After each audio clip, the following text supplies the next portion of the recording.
Members of the Syrian community in Moscow gathered outside the Syrian embassy on Monday to celebrate the toppling of President Bashar Assad and to hoist the opposition flag over the building. It comes as the Kremlin says Russia has given political asylum to Assad. A Syrian aerospace engineer who fled Damascus 7 years ago said that he is proud of his country and happy to see the embassy without the old flag that symbolized Assad's regime. Russian media reported Assad fled to Moscow on Sunday, hours after a stunning rebel advance seized control of Damascus and ended his family's 50 years of iron rule.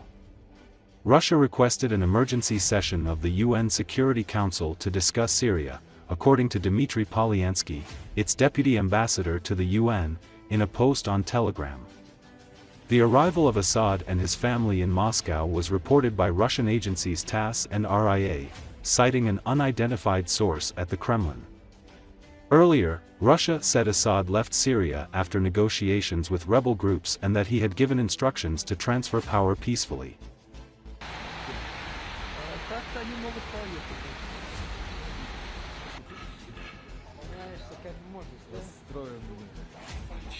I'm really proud of my country and proud that we won, finally, after so many years, after 14 years, and so many people of our country killed and died in this awful war that we lived in Syria.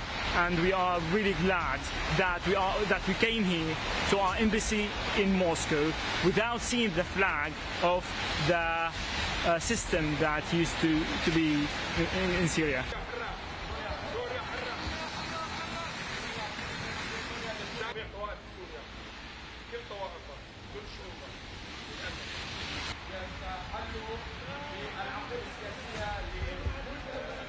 Мы поднимаем флаг Сирии, флаг новой Сирии над посольством Сирийской Арабской Республики в Российской Федерации, в Москве.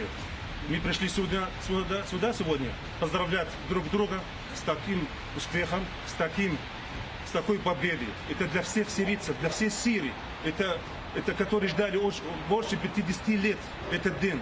Наконец, этот день пришел и появился.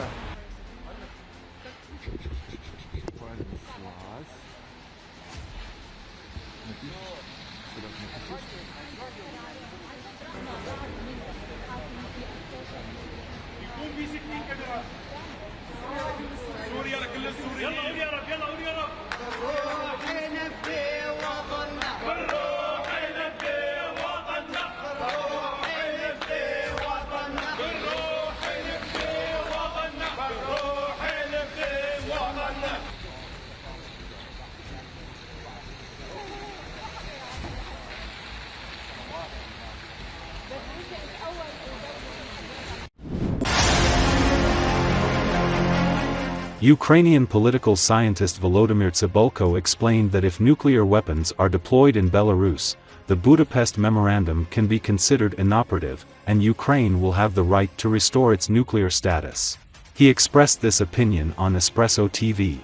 A few days ago was the anniversary of the signing of the Budapest Memorandum.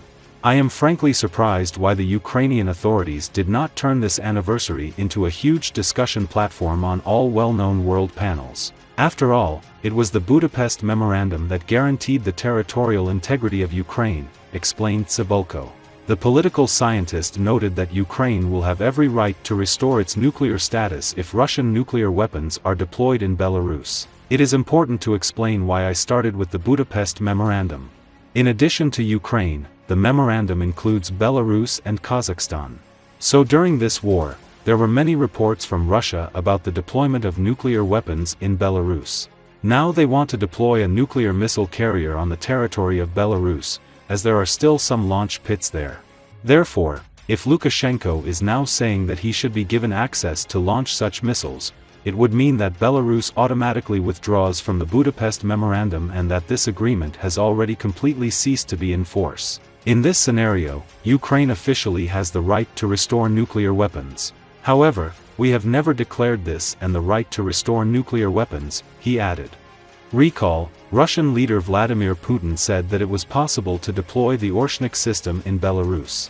Russia and Belarus signed an agreement on security guarantees with the use of all available forces and means, including tactical nuclear weapons.